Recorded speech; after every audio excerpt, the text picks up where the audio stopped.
জুলাই অভ্যুত্থানে পুলিশের গুলিতে মারা যান পোশাক শ্রমিক সুমন ইসলাম। পঞ্চগড়ের সুমন চাকরি করতেন আশুলিয়ার একটি গার্মেন্টসে। 5 আগস্ট শহীদ হন তিনি। পরিবারের কাছে সুমন এখন কেবলই স্মৃতি। একমাত্র উপার্জনকারীকে হারিয়ে দিশেহারা স্বজনেরা।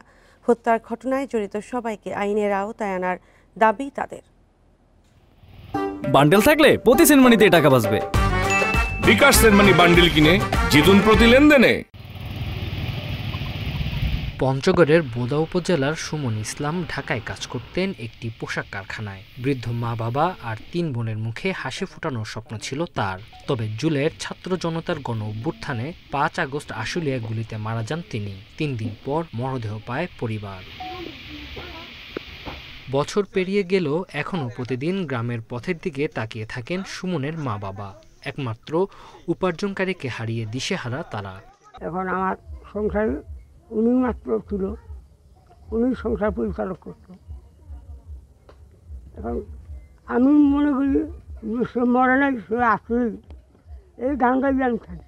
তার রূপ চেহারা আমি লক্ষ্য করলি, তার রূপ চেহারা দেখলে আমার কলিজা ফাটা যায়। আর কি কম বাবা। হত্যায় জড়িত সবার বিচারের দাবি স্থানীয়দের। পরিবারগুলোকে আর্থিক সহায়তার দাবি জানান তারা। একটা ছেলে ছিল, সেই মারা গেছে। এখন তার বাবা মাকে দেখার মতন এবং কি আমরা এলাকাবাসী ছাড়া এবং আর কেউ নাই।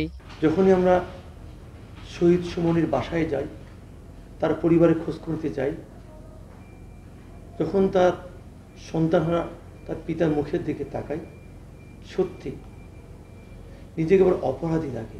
অভ্যুত্থানে হতাহতদের সরকারের পক্ষ থেকে সহায়তা দেওয়ার কথা জানিয়েছে জেলা প্রশাসক।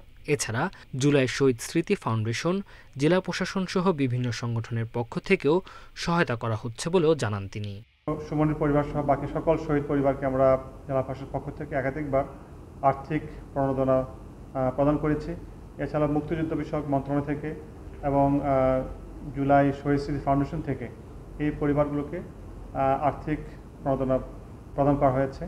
জুলাই আগস্টের গণ অভ্যুত্থানে পঞ্চগড়ে মারা যান 5 জন। ঢাকা ও আশেপাশের এলাকায় নিহত হন তারা। স্বজনদের দাবি, তাদের আত্মদান যেন বৃথা না যায়। Independent news.